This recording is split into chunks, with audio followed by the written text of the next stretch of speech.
on natural gas, and the session would be chaired by Mr. Suresh P. Manglani, CEO of Adani Total Gas Limited. And we have with us Mr. Hiren Mehta, AVP and Head Marketing and Commercial, H Energy Group of Companies, and Mr. Shotoproto Boiragi, CEO of Bengal Gas Company Limited. With this, I would request the chairperson, Mr. Manglani, to please take forward the session. Thank you, Anjana, and thank you, West Bengal Chamber of Commerce, for shortlisting my name to chair this session, and also giving this opportunity to Adani Total Gas to be on this platform. Good evening, all the participants, and thank you very much for attending this session. I'm sure with the experience and the good sharing of Hiren and Mr. Bairagi, we are going to be getting benefited with sort of new enrichment of knowledge.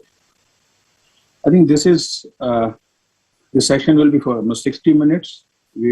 I will start with the opening remarks, and thereafter I will start first presentation with Mr. Bairagi, and then I will move on to Mr. Hiren Mehta, and then we'll open it for 10 to 15 minutes last for the Q&A session, and then we conclude it. So the theme of the session, I would say it's just so apt in today's time. The moving towards cleaner fuel and focus on natural gas. This is what we are actually seeing all around us. You heard Honorable Prime Minister of India on the 15th August Independence Day speech. He has launched Green Hydrogen Mission. That is again a step towards cleaner fuel. We also heard him setting a 450 gigawatt target for renewable energy. That's also moving towards a cleaner climate change, of course, not a fuel, but this renewable will make the hydrogen, so this is also a fuel in that sense. We have seen around us in the world, so if I see around the world, in fact, we just concluded Olympics in Japan, but I see Olympics of carbon neutralization targets happening, by the countries and by the companies. One after another company is announcing the target of a net zero race. One after another country is announcing the target of one net zero targets for the 2050, some countries saying 2060, some country 2040. So the whole all around world, I think we are seeing huge impetus on cleaner fuels, cleaner environment, and a significant improvement on the climate change. That's the whole thinking is going on. 10 to 12 years back, if we speak about climate change issue, or if we have any agenda on the board meeting on a climate change, people used to feel very boring about it. But today, if you don't see an agenda on a climate change in the board meetings, or an ESG program, environmental, social, and governance program, you feel something missing. That's the major transformation which has happened not only in India but also in the world. That everyone is talking about better environment, better climate change. I was seeing some numbers, and I was seeing how recently, if you see, South Korea has issued its program, very, very ambitious program on net zero by 2050. How the country has laid down the program, just see, they are making an ambitious target of a zero CO2 emission in entire South Korea.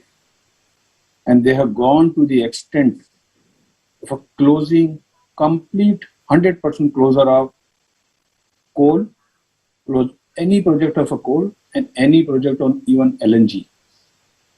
Because natural gas being fossil fuel, they are going 100% towards hydrogen, renewable energy and EVs by 2050. So I think this is the kind of a targets which they are setting. Whether these are achievable or not achievable, that's another day we will discuss.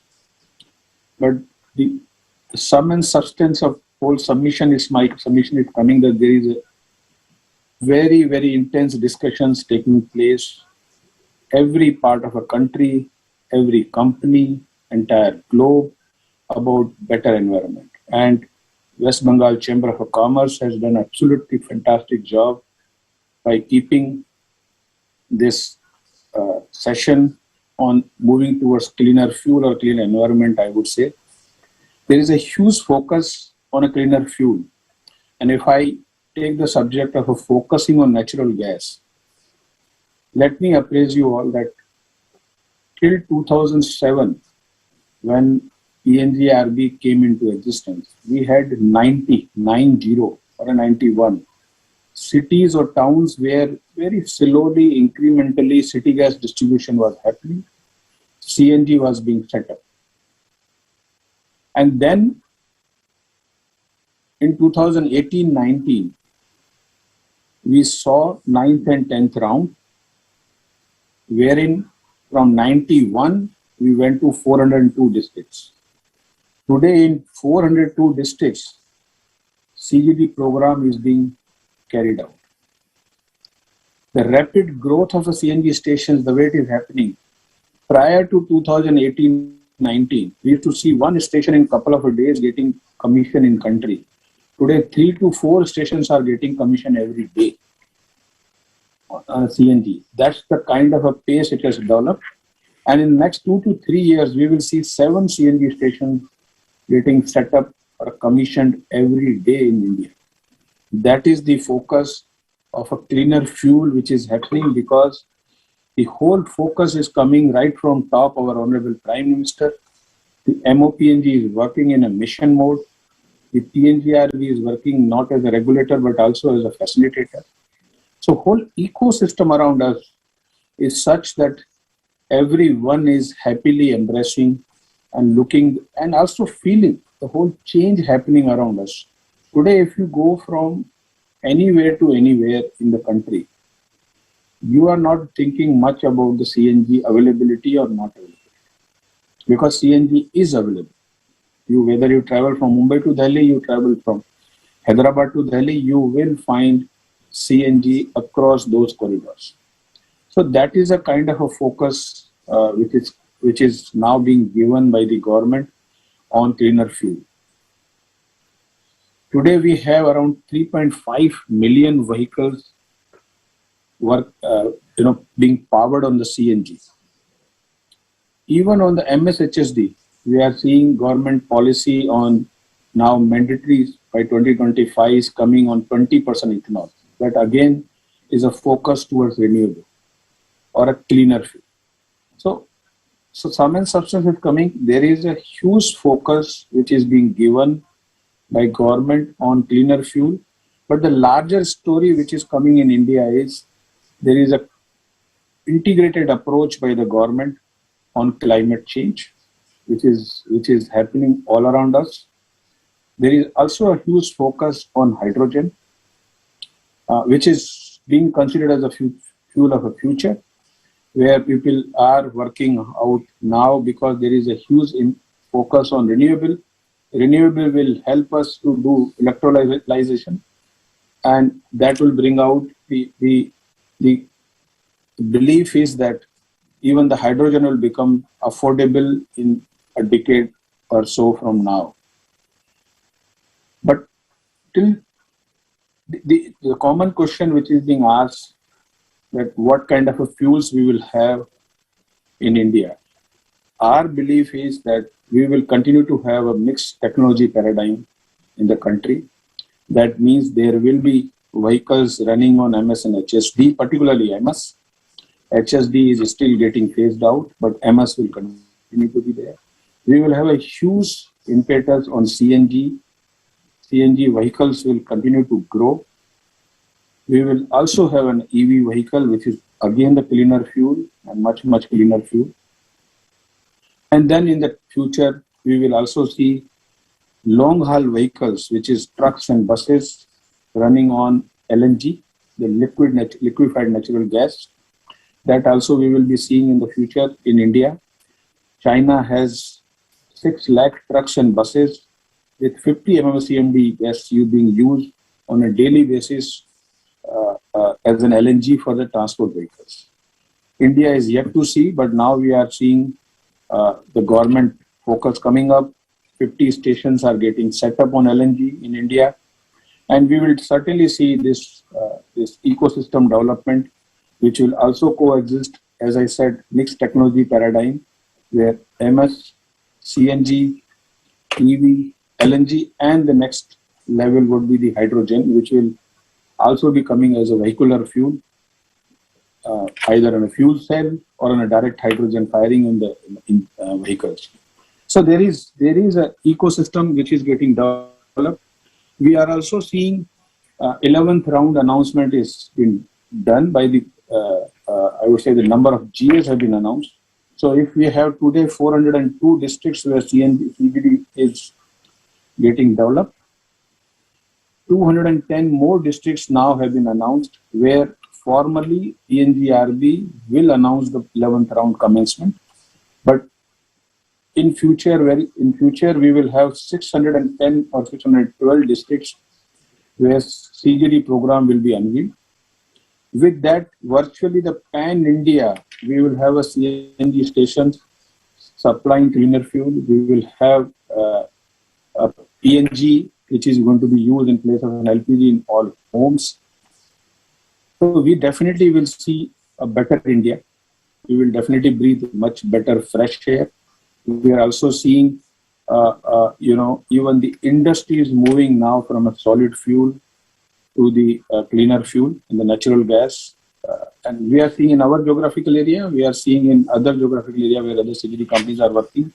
There is one from industry side also initiative, and there is initiatives from community at large that everyone would like to embrace and adopt cleaner fuel, because now this resistance is coming on the pollutant fuels. In particularly, we are seeing even government is working on phasing out of the HSD in 122 cities, and government has already identified, and you will soon hear a program on phasing out of 102 HSD in 122 cities.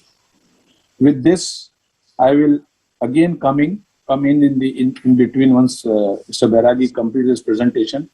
I will invite Mr. S. Bairagi to commence his presentation. But before I hand over him the charge, let me introduce Mr. Bairagi. Mr. Bairagi is a mechanical engineer having BTech degree from IIT Kharagpur. He has acquired management and leadership knowledge through executive management program from IIM Kolkata, Lucknow, and ISB Hyderabad. He is an accomplished professional. He has got over 33 years of experience in oil and gas industry with GAIL in various functions. He is an accomplished professional, so I am not reading his functions, but I think his current designation tells us that he is an all-rounder professional. He is the CEO of West Bengal Company Limited, Kolkata. He has served in various leadership positions in GAIL O&M and R&D, Central Integrity Management Group, Corporate O&M and General Marketing Office. He has also served in Corporate Office for sourcing and marketing of domestic natural gas, coordination and monitoring of GAIL subsidiary and joint ventures for implementation of CGD projects. Mr. Bairagi was director on the board of Indraprasth Gas Limited, New Delhi, and Bhaginagar Gas Limited, Hyderabad. These are two very leading CGD companies. Over to you, Mr. Bairagi, to start your presentation. Thank you, everyone, once again. Thank you, Manglani sir. I would like to begin with a small presentation I have prepared. Let me check if I'm able to load it.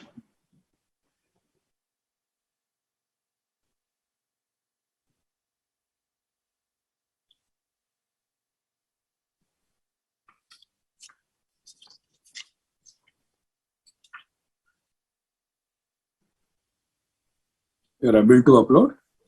Yeah, just pardon me for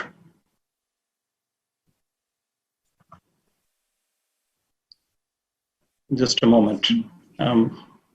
Just about there.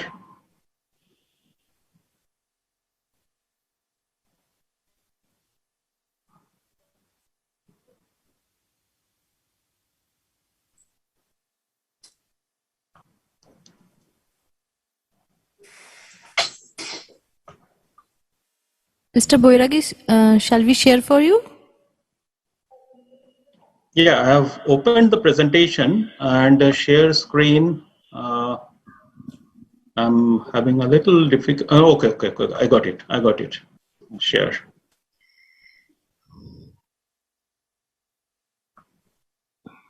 Yes, now Is it no, I think visible? it's going to come now. Yes, it is there.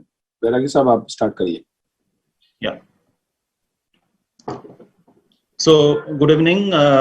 On behalf of Bengal Gas Company Limited, I welcome all the delegates and participants to this session of moving towards cleaner fuel under this 14th Environmental and Energy Conclave being organized by Bengal, BCCI, Bengal Chamber of Commerce and Industries. Let us begin the topic straight with some reality check. So the first sources of pollution in India we see mainly coming from the dust and constructions activities, then waste burning, transport sector, then diesel generator, various industries, and the domestic cooking. Now, out of this, nearly 40%, which are coming from transport, diesel generator industries, and the domestic sector, these are due to the burning of fossil fuel. And if we just look on the right side, the type of pollutants, that is carbon dioxide, carbon monoxide, sulfur dioxide, or so-called SOx, NOx, and particulate matter, and some of these mercuries and volatile, which is not recorded here. These are the major pollutants which are of worry and concern to us today. And if we see the pollution being contributed by various types of, I have done the analysis between the comparison between three types of fossil fuel, that is coal, oil, and natural gas. We see that the natural gas is the cleanest among fossil fuels. Now, these sectors which are actually using this natural gas or rather fossil fuels are basically domestic sector, commercial sector, industrial sector, transport sector, and the power generation. If we look at the type of contribution which different types of pollution or the emission that is coming from these five sectors, which are being represented by this pie chart on the right, we see that the SOx, carbon monoxide, NOx, non-methane VOC, carbon dioxide, the major contributor to all these pollutions are this domestic sector, commercial sector, industrial sector, transport sector, and the power generation. Now, the first four sectors, that is domestic, commercial, industrial, and transport, they put together can be combined into CGD sector.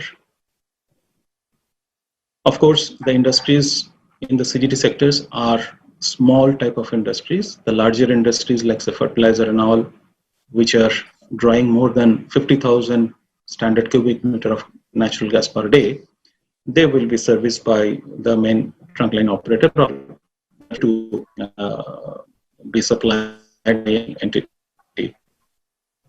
Having said so, if we just look at the energy mix globally and the Indian scenario and focus on the natural gas, we see the natural gas in the primary energy basket globally is around 23% vis-a-vis. India, it is only 6.7% as on today. So our government has set a target of 15% of natural gas in the primary energy basket in India by 2030. Let me just make a comment here. Even though there are much cleaner fuels, Mr. Mangalani has mentioned during his opening speech, like hydrogen, EVs, that is electric energy. These are basically secondary sources of energy, which comes from the primary sources of energy. So unless those secondary sources of energy, like hydrogen and electricity, are being produced from the primary source of non-renewable clean energy like solar or wind, they may not actually contribute in a holistic manner in reducing the carbon footprint. In fact, they will actually increase it if they are being produced by the fossil fuel. For example, if we use the electric vehicle by using the electricity which is being produced by coal, then of course the total carbon emission is not going to reduce. Only this will get localized and more carbon emission will happen. So with that note, we are now focusing to move on to the natural gas increase in the energy basket of India, at least towards the global percentage. Various steps our chairman, Mr. Manglani, has already mentioned during his opening speech. I would, maybe few of them will be a repetition. So I would mention only three of them. One is the promoting of city gas distribution projects across India. To this direction, there has been a number of steps the government has taken, and for the promotion of the city gas distribution, like domestic gas allocation, which is much cheaper compared to the imported gas. Then this public utility status was granted by Ministry of Labour and Employment so that it can be considered as an emergency service. DIPP notified amended rules in 2018 to ease out the process to set up CNG facilities at existing oil marketing companies' retail outlets. Earlier, the process used to be a long-drawn process. So just setting up one CNG station would take a lot of clearances and a lot of time to get various types of permissions and clearances. Now they have been simplified, and the process time has reduced a lot. Now today, India is not, all the zones or the areas of India are not covered with natural gas pipeline network. That is, the national gas grid is yet to be completed. So the government has permitted this gas swap for this domestic gas allocation. Ministry of Defense has also issued guidelines for use of PNG in its residential areas or unit lines. So these are the various steps the government as well as other departments, they have facilitated to promote the city gas distribution in India. Then there were various directives from the court as well as some state governments, and we have the Pollution Control Board also. They have issued the directives to switch from the pet coke and fuel oil, which are more polluting fuels, to natural gas. So the industries in and around Delhi and NCR, which were earlier using pet coke and fuel oil, they have now switched to natural gas. Similar directives are being issued to other metropolitans also. In Bengal also we have seen, and there is some time given within which the industries have to switch to natural gas. Then there had been various advisory from the Ministry of Urban Development issued, like provision of piped gas supply in all the smart cities, standardization of road restoration and permission charges, marking plots for CNG stations at the town planning stage itself, and then modification in the building regulations to incorporate PNG as utility at the design stage itself. So with this, we have seen a phenomenal growth in the CGD sector. And as we heard Mr. Manglani, till 2018, there were 92 GAs, and that was covering only 10% of the India's area and 18% of the population. and the activity of CGD projects were quite lukewarm. But after the 9th and 10th round of bidding, on the right side, we see the status as on March 21. Suddenly, the acceleration on the CGD activities, we are seeing that more than 53% of India's geographical area and 70% population have been covered. PNGRB has awarded to the CGD entities and authorized them to develop the CGD projects. As on date, we see that nearly 80 lakh DPNG connections, that is 8 million DPNG connections, and nearly 44,000 of commercial and industrial connections on natural gas. More than 3,000 CNG stations are available, and nearly 3.6 million CNG vehicles are running as on date. And by 2028, the target is 10,000 CNG stations, which will cater to nearly 2.4 crores of CNG vehicles running on that, and 4.5 crores of domestic piped connections to cater to the domestic need of piped natural gas. We are also part of this journey. We, as Bengal Gas Company Limited, have been promoted by GAIL India Limited, a Maharatna Central PSU, and Greater Calcutta Gas Supply Corporation, a Government of West Bengal enterprise, and we were incorporated in 2019, January. PNGRB has authorized BGCL in June 2019 for developing the CGD project in an area of 1,529 square kilometer, which has 1.64 crores of population as per census 2011. So that must have touched by now nearly 2 crores. This actually consists of Kolkata Municipal Corporation and part of the 5 adjoining districts. And we have a plan in next 5 years, after the hookup with GAIL's main natural gas trunk pipeline, to invest nearly 5,000 crores of infrastructure and have 14 lakhs of domestic PNG connections, 170 numbers of CNG stations, so that the people of Calcutta and surrounding districts are benefited with this cleaner fuel. So thank you very much.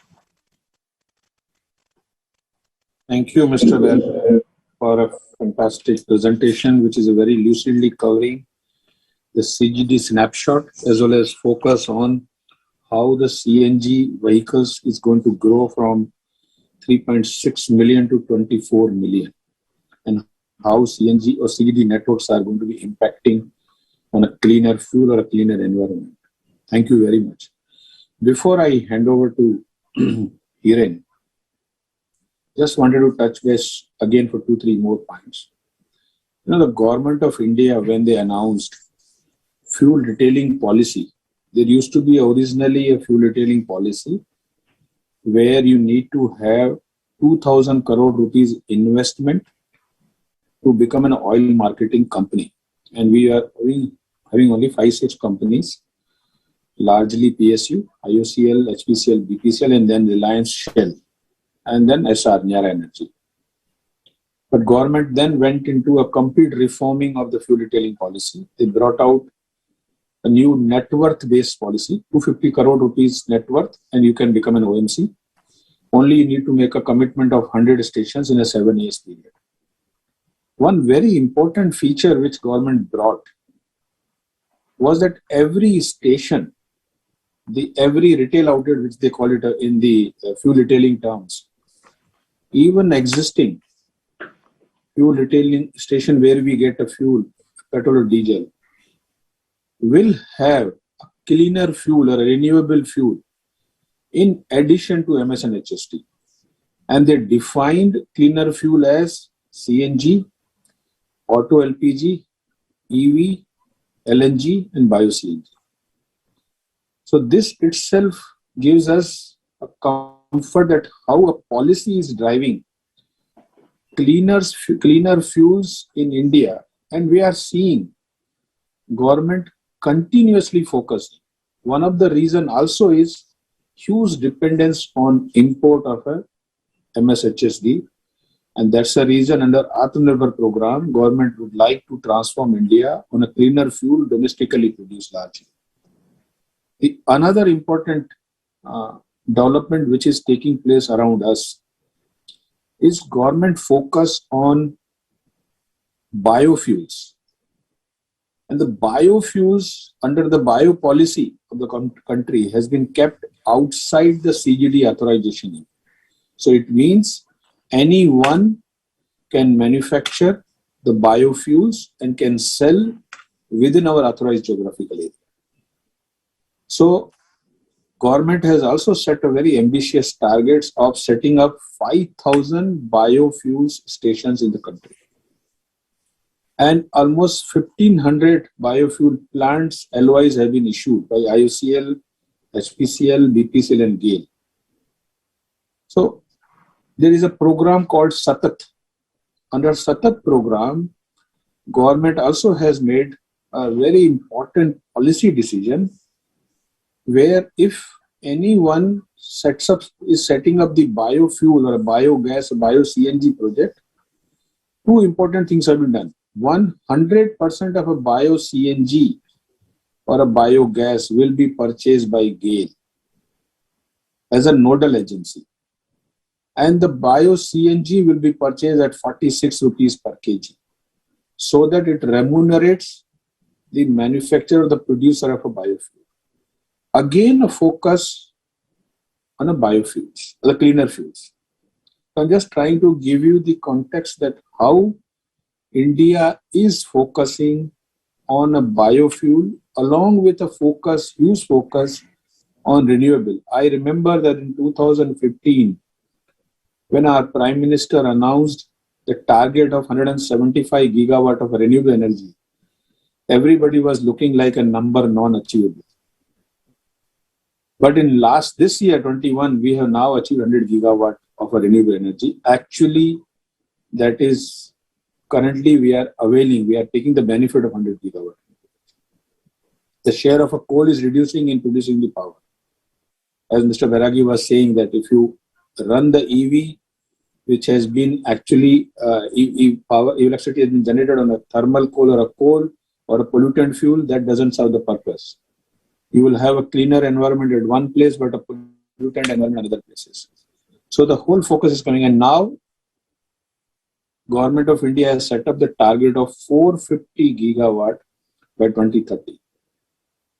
And this will actually position India as a country which has to be reckoned on the renewable fuels or a cleaner fuel. This is another very important aspect. You all must be remembering, we saw many years back Supreme Court driving the usage of a CNG in Delhi, making it mandatory. And we are seeing how IGL has grown through that mandate, and then their own efforts they brought in to increase the share of a CNG in the vehicles in Delhi and the NCR. So I'm saying there is a continuous focus on a cleaner fuel.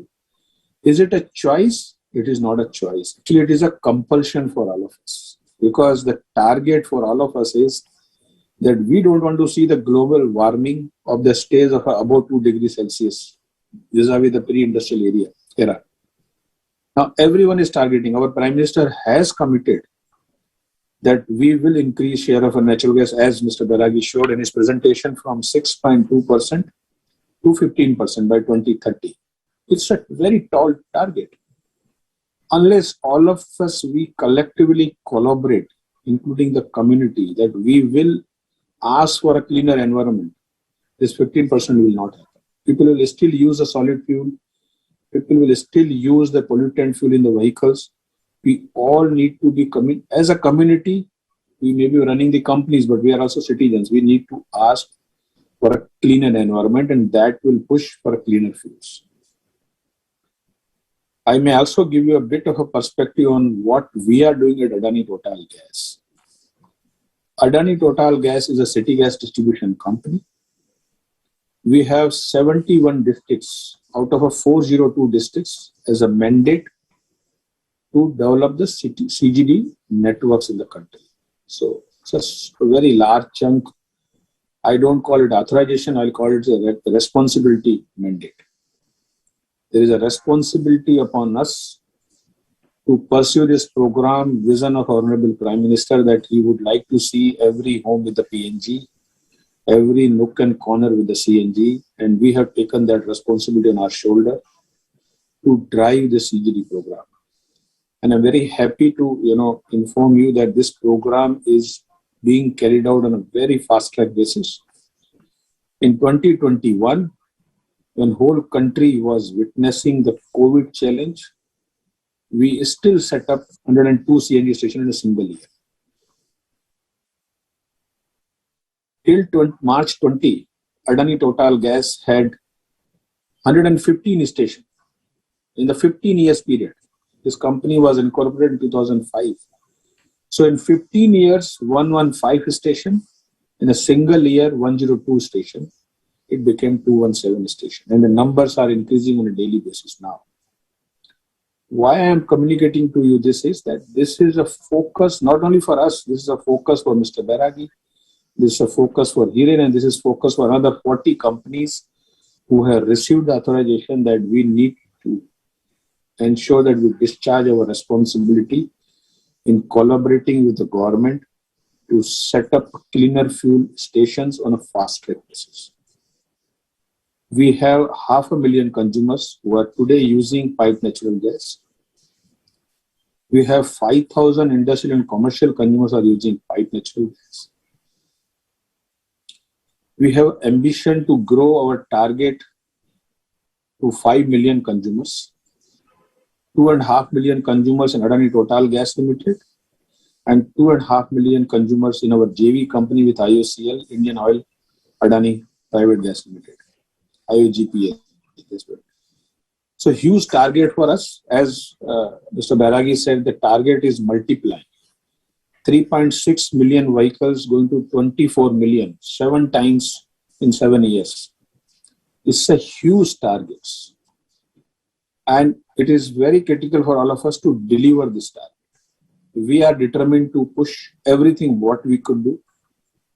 We are currently whatever we have committed on a steel pipeline, in fact, we are preponing our targets. We are accelerating our steel pipeline targets. Currently, also, we are targeting to achieve similar targets that we did last year on a CNG front. We are running a program called CFI, Carbon Footprint Incentive. So across the segment, we are giving a CFI to the consumers. That if a customer, industrial customers moves from a solid fuel to a cleaner fuel, ATGL through its sponsorship of its partners, Adani and Total Group, we would give a CFI to them. Price will be the same as we could give, but for some time to achieve a better payback, ATGL is giving a CFI, Carbon Footprint Incentive. It's a very unique initiative we have taken. Similarly, commercial consumers, they are today using commercial cylinders. They will be significantly benefited in terms of a price which we are giving them to move towards a cleaner fuel. But still, in order to attract large number of customers to come towards a cleaner fuel, we are again giving for some period of a time, initial period of a time, a CFI. It is varying. Industrial will have different, maybe $0.75. This will be $1 per MMBTU. So we are giving a different carbon footprint incentive to make sure that every restaurant, every hotel, every crematorium, gurdwaras, temple, hospital, nursing homes, college canteens, everything should go for cleaner fuel. We have taken a mandate that even if it requires for us to give something from our own profitability, we will contribute to the nation building, which is the bigger mission of Adani Group. That we are We have committed ourselves for nation building. Our partner Total is again a very global energy major.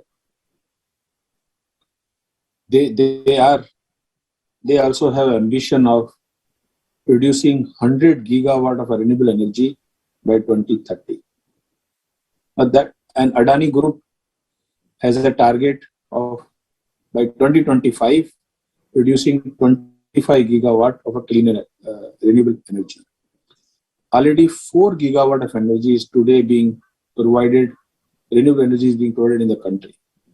So there are contributions from both our Adani Group as a promoter, Total Energy as our promoter, and ATGL is doing its own bit. 11th round is coming around the corner to enhance the share of a natural gas in energy basket. We are confident that there will be a good participation from industry friends and more new investors will come in. The aim is that ultimately India should benefit. India should get a cleaner fuel. With that note, I would now invite Mr. Hiren Mehta to begin his presentation. But before I do so, let me give a very brief presentation about Hiren. Hiren, a good friend, is a chemical engineer and is a postgraduate in business administration from University of Pune. He has experience of over 18 years in marketing, business development, strategic planning, and project management. At his heart, he is actually oil and gas professional. He is currently head for gas marketing with H Energy group of companies, and his profile involves market entry strategy and marketing of RLNG. Previously, Hiren was a head of a sales and business development for global markets at Ester Industries Limited, responsible for marketing of polyester films in national and international market. But what I know, Hiren is from Gujarat Gas. He earlier worked for nearly 9 years in various commercial profiles, including marketing, business development, and business planning with Gujarat Gas. And Gujarat Gas today is selling more than 12 million cubic meter of a natural gas, a largest in terms of volume CGD company. Is a fantastic contribution coming of the foundation which was laid by Hiren. Hiren, over to you to start your presentation. Thank you very much. Thanks, everybody. Thank you for a kind word, sir. It has been always a privilege to be part of the session which is chaired by you. I would like to thank Bengal Chamber as well for giving me this opportunity. I would just share my presentation for a moment. I would also like to congratulate Bengal Chamber for choosing this topic for moving towards cleaner fuel in this conclave, which is apt on the today's day. Just give me a second by the time I share my presentation.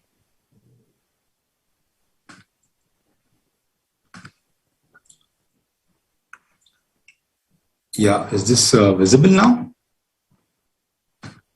Yeah. Okay, thank you.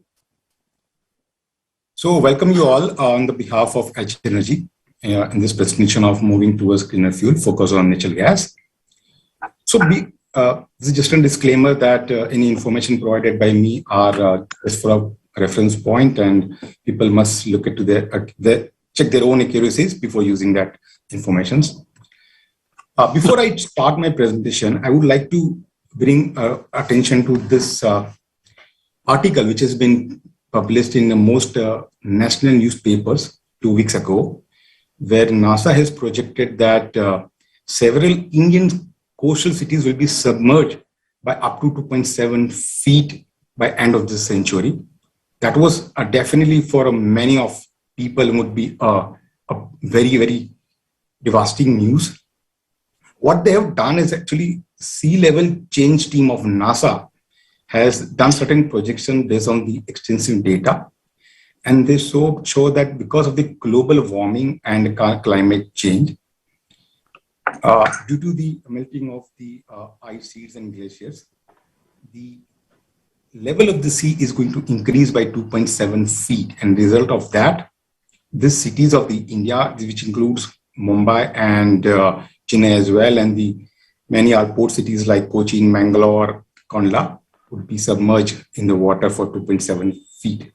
The intention of the NASA to make this information available to increase climate resilience of nations, because there will be a large coastal population, infrastructure and economics which will get impacted, as well as to provide information so that decision makers and government make necessary change in the public policy and economy to protect the communities from the potential devastating effect of the sea level change.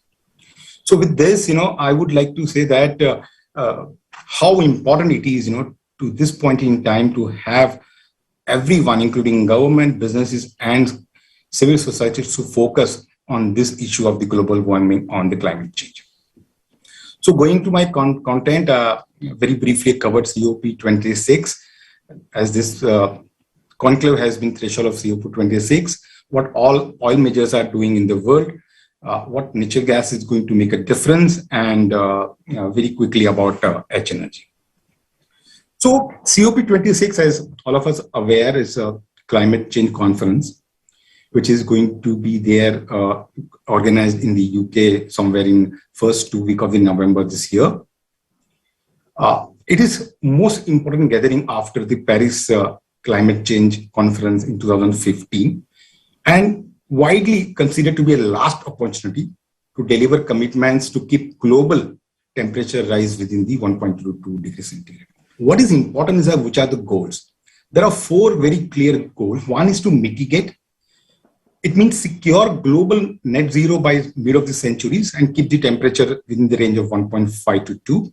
And how could this can be achieved? As Mr. Manglani said, by phase out of coal. Some of the early speakers said decrease deforestation, speed up the switch to electric vehicles, and encourage renewables. It is also very important to have an adaptation towards to protect communities. The change is going to happen because of the global warming and its effect. So it's about building defense and create resilience infrastructure. But these 2 goals can only be achieved if there is a finances. So it is very important that to mobilize finances. So it is imperative that developed countries must mobilize around 100 billion every year, and the financial institutes pumps trillions of money to public sector and finance sector to achieve these goals. The last but not least, most important thing which Mr. Manglani has talked much in detail, that it cannot be done by one country or one company. There has to be collaboration between the government, businesses, and civil societies to make this happen. So with this, moving forward, what all majors are doing in the world now, based on this mission of the COP26, that what kind of targets they've set for themselves for GHG emissions, global greenhouse gases. Like ExxonMobil said that they would reduce by 13% by 2020 and 15% to 20% reduction by 2025. The GHG emissions. Shell has taken a target to become a net zero emission energy business by 2050. They have also set a target to have net zero in scope 1, scope 2 emission, as well as in scope 3 emissions. Scope 1 is emissions from own operations, scope 2 is emissions from purchased energy for own operations, and scope 3 is the product which will be sold by the customers and the suppliers which will be providing them the energy should be also be the net zero. Like Chevron also has put reduction in their oil and gas productions. They also set a target vis-a-vis 2016, how much greenhouse emission reduction they would be doing, including in the flaring of the methane. Moving next, like BP also has set a target to become a net zero in their all operations and oil and gas production by 2050, and 50% reduction in the carbon intensity in all the products which they sold by 2050 or sooner. Total also has set a tall target of being a net zero in 2050 in the both scope 1 and scope 2, and in Europe in scope 3 as well they become a net zero emission. ENI has stringent their target from 2015 to 2021, and similarly they also have set target to become a net zero GHG life cycle emissions by 2050. So now moving next to the natural gas, in my view, that natural gas is a key energy resource in mitigating climate change. We have seen, and Mr. Manglani said that, how there will be journey for energy journey from coal to the hydrogen. In this case, natural gas is going to be a very, very important part because it's going to be a transition from fuel, it's going to be coexist. Mr. Bairagi has covered this part very well, that how natural gas is the lowest pollutant among all fossil fuels because it has the lowest CO2 and sulfur emissions. In our country, if you look at, coal has been widely used. Then after diesel, that's oil, and then the natural gas. What message I want to convey here is that natural gas is available in abundance. The reserves can last for 230 years, and it's a cleanest fuel. Other than that, there are many other advantages, like there's no spillage, no storage required, and it is, in fact, cheaper than many other fuel except coal. But we all probably have to pay a higher cost to save our environment to replace coal with the natural gas wherever is possible. So, in our primary energy consumption, where are we compared to world? Currently, as Mr. Bairagi also covered in his presentation, that we use 7% natural gas versus 24% or 25% being used in the world, whereas our consumption of the coal is very high, which is around 55%, whereas world average is 27%. And we are the third largest energy consumer in the country, in the world. So it is very important that, we need to focus on moving to natural gas. Government also has a target to increase, share of market natural gas in our energy mix from 7% to 15%. And as Mr. Manglani said, that we have achieved more than 100 gigawatts in August 21 production of the renewable capacity, power production by the renewable capacity, which is one of the biggest achievement. So if you look at the below one chart where natural gas are being used in all segment of industries as well as in vehicles. LNG bunkering and LNG as a fuel would be the new application where the LNG will be widely used. Coming back to how the demand supply of natural gas, currently our dependency on the import of natural gas is nearly 50%, and it is going to increase in the future.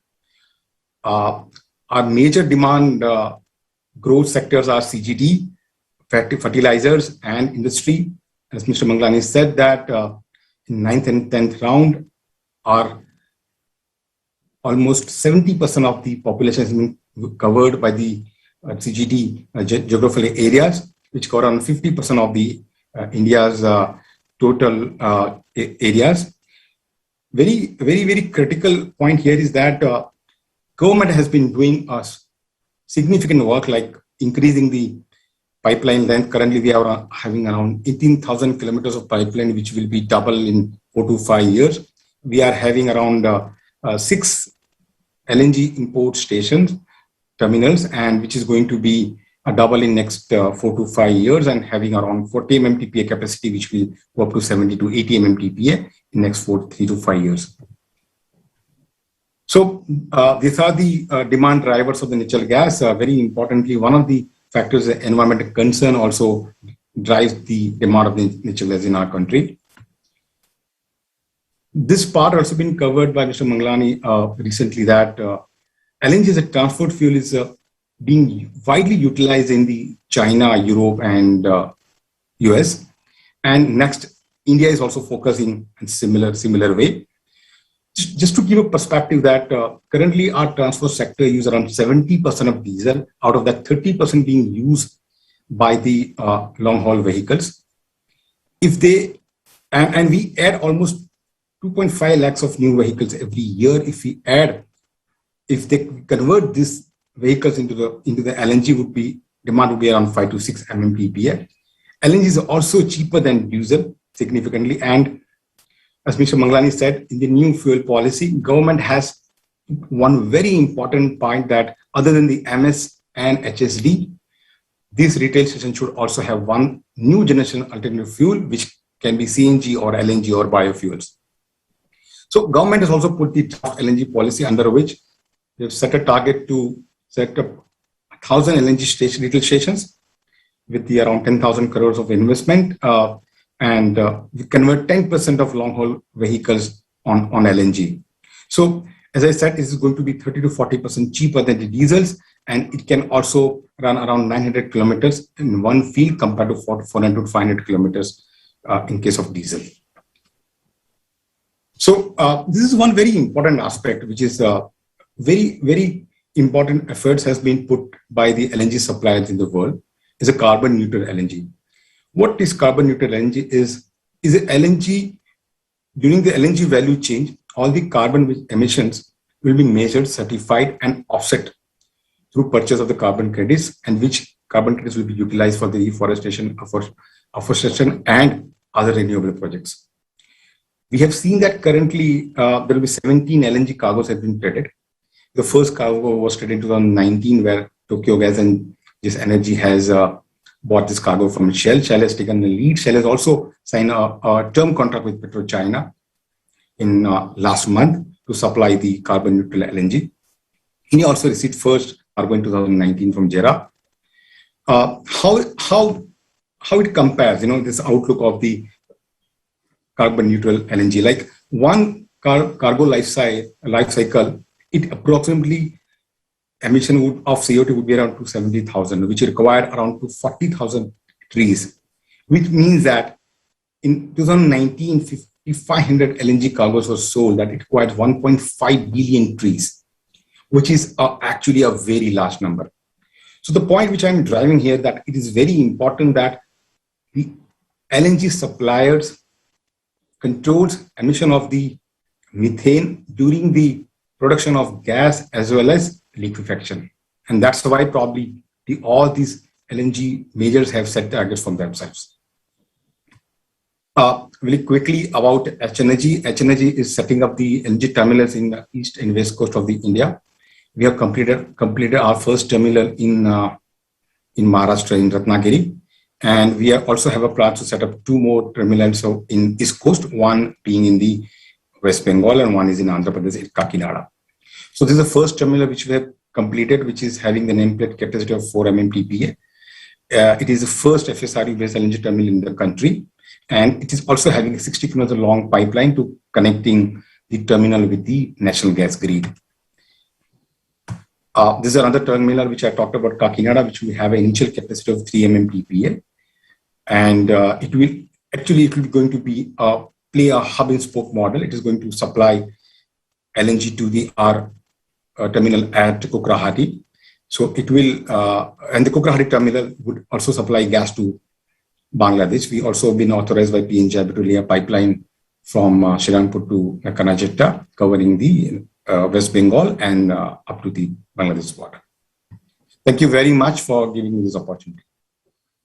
Thank you, Hiren, for putting good hard work in compiling a fantastic presentation covering international and a domestic scenario.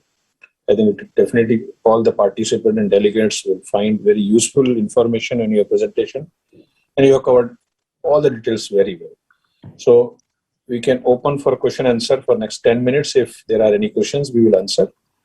Else we will conclude the session. If there are any questions, please let us know. Sir, we haven't received any questions yet. Okay. Do you want us to keep it open or you want us to conclude? You can have discussions if you want, if you have any discussions with the speakers. I mean, in the meantime, we will check the questions. Okay. If it comes. Okay. So, Bairagi, any thought in your mind, having seen a very good presentation from Hiren? Yeah, that was really thought-provoking and covering various aspects of the gas value chain. So I think it was a really nice one covering this LNG aspect of it. I was just wondering, when are you going to start this LNG supply in West Bengal, particularly your Guwahati project? Because we being one of the interested parties in Bengal, We right now are investing heavily into the project to develop the infrastructure in and around this Calcutta and surrounding districts. But in anticipation that we'll be having plenty of natural gas as a source. Of course, the GAIL pipeline has reached up to Durgapur, so another say 150 kilometers or so. Very hopeful. But in the meantime, if your LNG, another source comes up, that will provide with a lot of, supply abundance. Yeah, sir. Actually, what we have experienced in our first terminal in Maharashtra, that which we have completed somewhere in 2018, but it took a really long time to complete our pipeline, just 60-kilometer pipeline to it's some irrigation pipeline which connects our terminal with the gas grid. So, of course, there are the impact because of the ongoing pandemic as well. So, what we are focusing this point in time in West Bengal also, we also have a pipeline for connecting our terminal passing through West Bengal. So, we are actively pursuing to get the all the permissions, requisite permissions to lay this pipeline. And first, we are planning to start laying of this pipeline before we start building of the terminal, because terminal building. I mean, we've seen that in not only our case, but even in case of the Kochi, where the terminal comes up, but the pipeline becomes very crucial and takes time. So, and also this Conclave terminal also will have the fit from the Kakinada terminal, because as you are aware that we are developing this terminal in the Hooghly River where the draft is very low, so the full size of LNG cargo cannot come. So we need to put a small shuttle vessels LNG from Kakinada and to bring it here. So all in all, as we stand today, we see that should come by 2024. Very good. Manglani Sahab, I think we have a lot to learn from Adani Total Gas, the way you are leading the industry. Within a very short span of time, we are seeing as part of CGD activities never seen before. So thank you very much for your presence and your input that you have given. I think Angana Madam, you were here. Yeah. A few things. There are two questions. One has probably been already covered. Nonetheless, I am kind of reading it out. What is the situation of LNG availability in West Bengal? Another question is, can the consumers in East get benefit of tariff same as West? Manglani Sahab, your speaker is off. Can you just Sorry. So I will request Hiren to take these questions. He comes from LNG industry. So Hiren, if I think I have answered the first question, sir. The second question about the tariff. See, the PNGRB has already notified the unified tariff in November, 23rd November to be precise, 2020, and which will be implemented soon. So in this case, the tariff of natural gas supply from any part of the country would be much lesser to the West Bengal. GAIL has put enormous efforts to lay this pipeline from Jagdishpur to Haldia through Bokaro. So this pipeline would provide the natural gas in this area, and that too also has a very affordable tariff based on this unified tariff, which has already been notified. So just before we can, and any question, Angana? Otherwise, I'll share one of the very important development before we. No, sir. You may continue. So just before concluding, let me all bring to your notice that yesterday, after taking over the charge of Petroleum Ministry, Mr. Hardeep Puri had a session with us. First session of his with the industry. So there were 30 CEOs chosen, and the CII also made some brief presentation. I also made our own observation on CGD, what we need help from government. But Honorable Minister made a very good remarks, and he said, now is the era of green energy and green fuels. And his task is very cut out, very clear. He is going to focus on achieving this ambition of Honorable Prime Minister on green energy. It means renewable energy and cleaner fuels. So I think we would see much, much more impetus coming from policy level. There will be a lot of work coming from this. The task will be completed by PNGRB as a facilitator, as a regulator. So we are going to see definitely a better future, a better environment. As I said during my discussion, it is not a choice now. Actually, it is a compulsion for all of us. We may think that this is a choice to us, but it is definitely a compulsion. Better we embrace, and sooner we embrace it is better.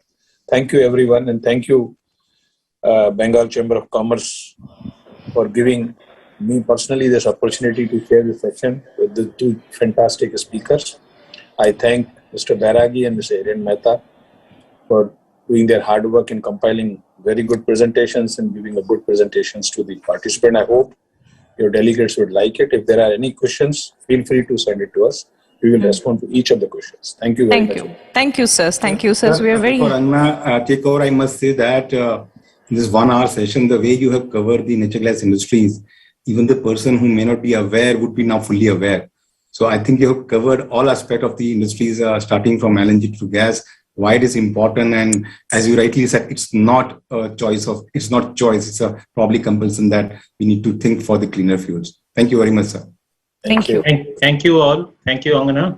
Thank you. It was really a pleasure for us to include this, this session in this year's conclave, and we look forward to working more closely in this space. And from the chamber, we shall be in touch with the experts we have today. And with this, we will conclude this session with a video presentation from Gail.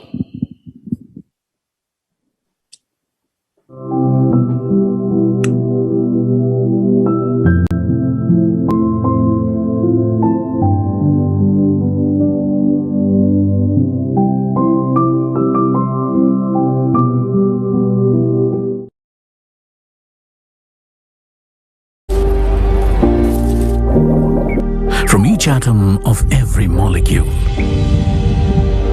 to thousands of kilometers deep within the earth, from the sparkling eyes of a young knowledge seeker to the silent confidence of a budding entrepreneur, possibilities ignite the aspirations of 1 billion people. They hold the key to the future of India.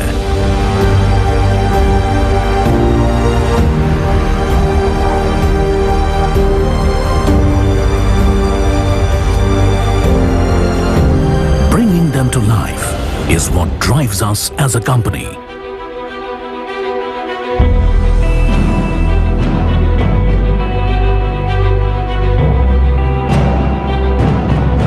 We are constantly expanding and harnessing energy for diversified growth.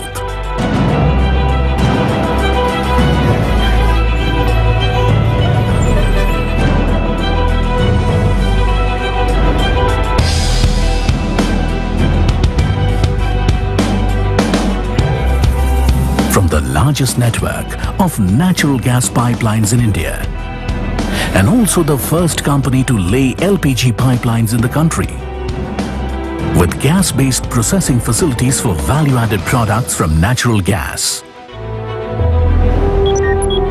Spearheading new strategies in sourcing and LNG shipping. At GAIL, we are leading India's efforts to deliver clean energy to its people through new and innovative solutions.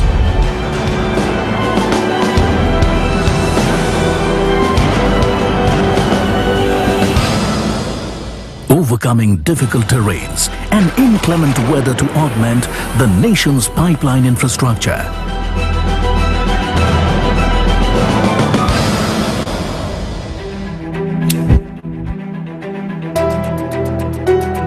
We are connecting clean energy sources to energy markets and enhancing lives everywhere.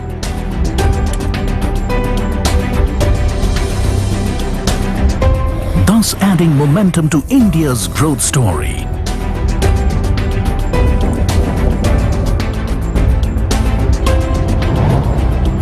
Diversifying our global presence across varied geographical and price indexations. We are quietly striving for India's energy security.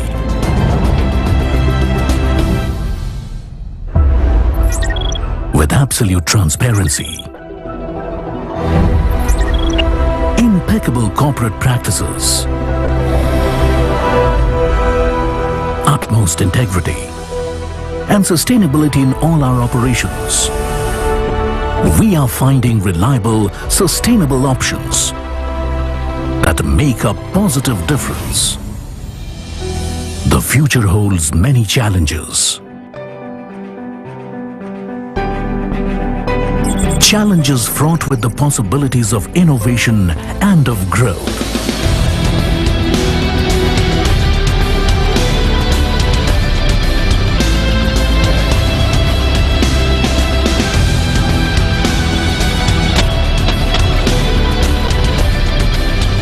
Above all, the possibility of a better life, energizing a billion dreams. We are committed to creating stories of progress, of enhancing India's quality of life. That's what inspires our every move. That's why we exist. GAIL, energizing possibilities. Thank you, everybody.